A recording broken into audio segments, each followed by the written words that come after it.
और आगे देखने का कोशिश करेंगे मेरे साथ में। इफिसियों का किताब 4 अध्याय उसका 26 पद 27 पद कहता है। इफिसियों का किताब 4 का 27 पद कहते हैं, मेरे भाई मेरे बहन, आप जरूर घर में बाइबल पढ़िए, नहीं तो शैतान आपके जीवन में आपके परिवार में काम करेगा और आप बोलेंगे प्रभु में तो जाते हैं, चर्च में तो जाते हैं, कहाँ कुछ हो रहा है। आप उल्टा प्रभु को दोष लगाएंगे।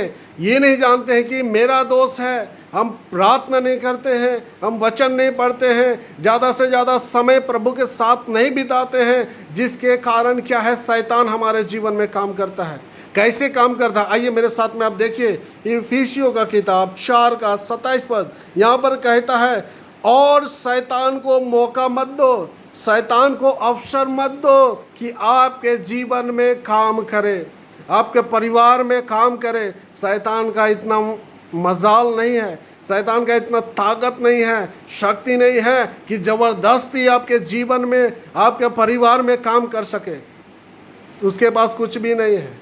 मगर जब हम लोग कमज़ोर हो जाते हैं, जब हम लोग प्रार्थना नहीं करते हैं, तब उनको मौका मिलता है हमारे जीवन में, हमारे परिवार में काम करने के लिए। यहाँ पर डायरेक्ट लिखा हुआ है, शैतान को अवसर मत दो, शैतान को मौका मत दो। मेरे भाई मेरे बहन, जब मौका देते हैं, मौका मतलब प्रार्थना नहीं करते हैं तब मौका देते हैं, वचन नहीं पढ़ते हैं तब मौका देते हैं शैतान को, आइए मेरा घर में, मेरा जीवन में, और जो आप करना चाहते हैं कीजिए। शैतान ऐसा ही करता है मेरे भाई मेरे बहन, इसीलिए सावधान रहिए और प्रार्थना का जीवन बनाने की कोशिश कीजिए। नहीं तो शैतान आपके जीवन को, यहाँ पे तो आप पढ़े हैं, बाइबल कहता है, पहला पत्रस आप पढ़े 5 का 8 पद में, शैतान तैयार है आपके जीवन को नाश करने के लिए, चाहे बीमारी से हो, चाहे समस्या से हो, चाहे अशांति से हो। शैतान चाहता है किस प्रकार आपको नाश करने के लिए।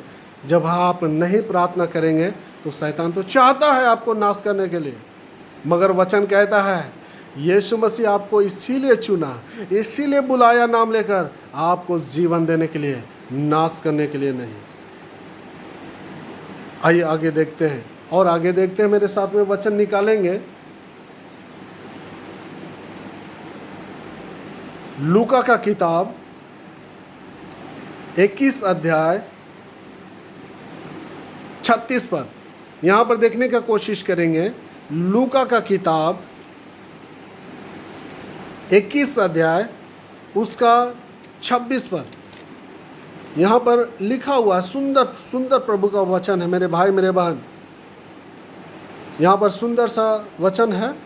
यहाँ पर लिखा हुआ है 36 पद, सॉरी, लूका की किताब 21 का 36 पद यहाँ पर कहता है, इसलिए जागते रहो और हर समय प्रार्थना करते रहो कि तुम इन सब घटनाओं, आने वाली घटनाओं से बचे और मनुष्य के पुत्र के सामने खड़े रह सको।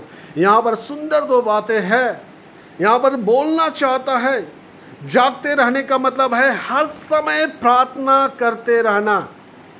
ये इसका मतलब ये नहीं घर का काम मत कीजिए, इसका मतलब ये नहीं कि आप जो संसार में काम करते हैं, जिसके द्वारा आपका परिवार चलता है, वो काम मत करें।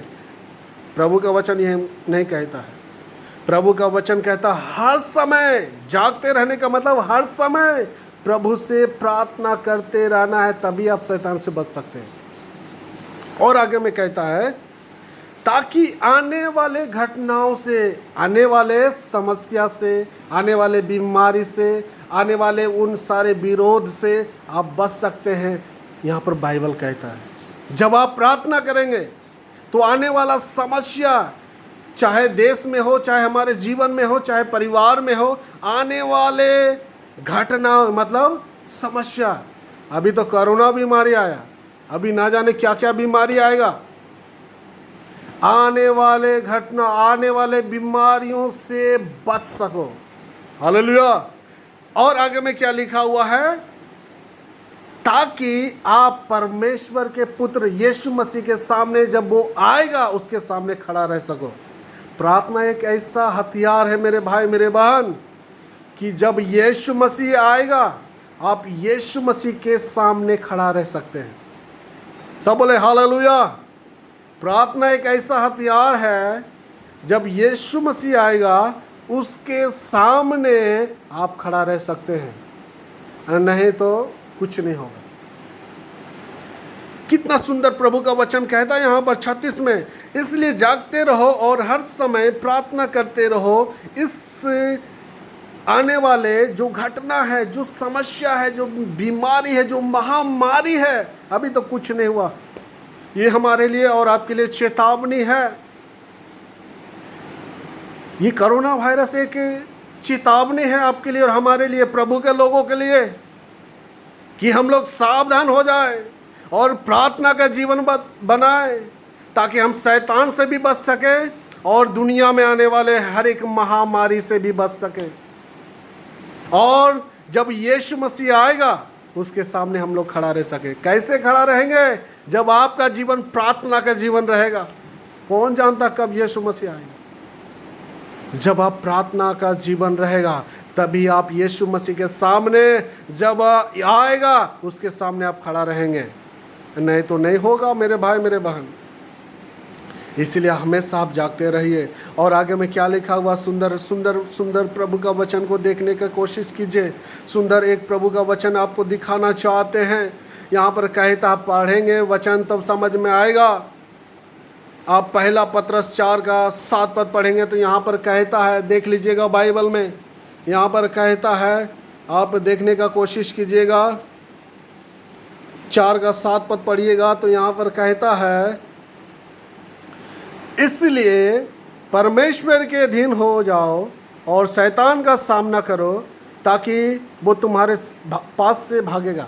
शैतान कब भागेगा? शैतान आपके जीवन से कब जाएगा? जब आप प्रार्थना करेंगे, जब आप परमेश्वर के करीब जाएंगे, जब आप परमेश्वर के सामने जाएंगे, जब परमेश्वर से प्रार्थना करेंगे, तब आपके जीवन में शैतान भागेगा।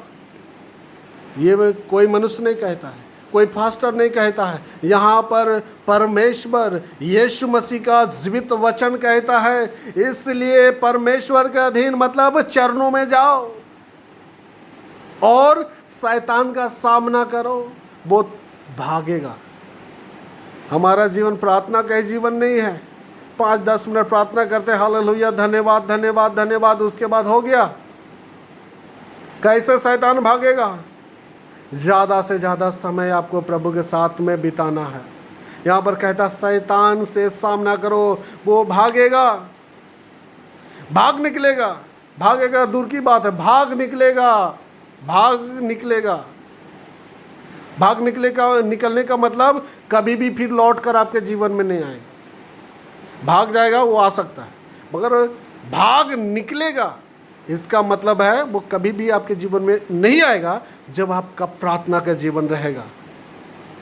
मगर हमारा विश्वास ही, हमारा कलीसिया के लोग प्रार्थना मजाक समझते। एक दिन आएगा, ये बात को आप अफसोस करेंगे, बोलेंगे, पास्टर चिल्ला चिल्ला कर बोलता था प्रार्थना करो।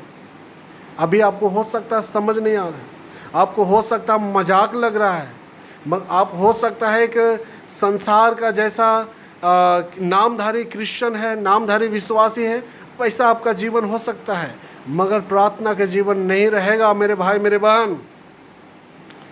शैतान तैयार है आपको नाश करने के लिए, फाड़ डालने के लिए। आप बच सकते हैं जब यीशु से आप प्रार्थना करेंगे। इसीलिए आप सावधान रहिए, प्रार्थना कीजिए, शैतान भागेगा। जब आप प्रभु के करीब जाते हैं, जब प्रभु की उपस्थिति में जाते हैं, शैतान भाग निकलता है। आपके जीवन में चाहे सालों साल से वो शैतान आपके जीवन में कब्जा करके रखा था, वो भाग निकलेगा। वो ऐसा भागेगा कि आपके जीवन में वो फिर से नहीं आ सकता है। आ सकता है जब आप प्रार्थना नहीं करेंगे, आ सकता है जब आप वचन नहीं पढ़ेंगे, आ सकता है जब आप प्रभु के करीब नहीं जाएंगे। इसीलिए आप प्रार्थना कीजिए। ये अच्छा समय परमेश्वर ने दिया लॉकडाउन, ताकि हम लोग अपने परिवार में, अपने घर में ज़्यादा से ज़्यादा समय प्रभु के साथ बिताएं। चर्च में 2 घंटा आते हैं, हालेलुया धन्यवाद। इससे क्या होगा? आप ज़्यादा समय अपने घर में रहते हैं, ज़्यादा समय अपने परिवार के साथ रहते हैं। आपको परिवार के साथ प्रार्थना करने की ज़रूरत है। आइए और आगे देखते हैं।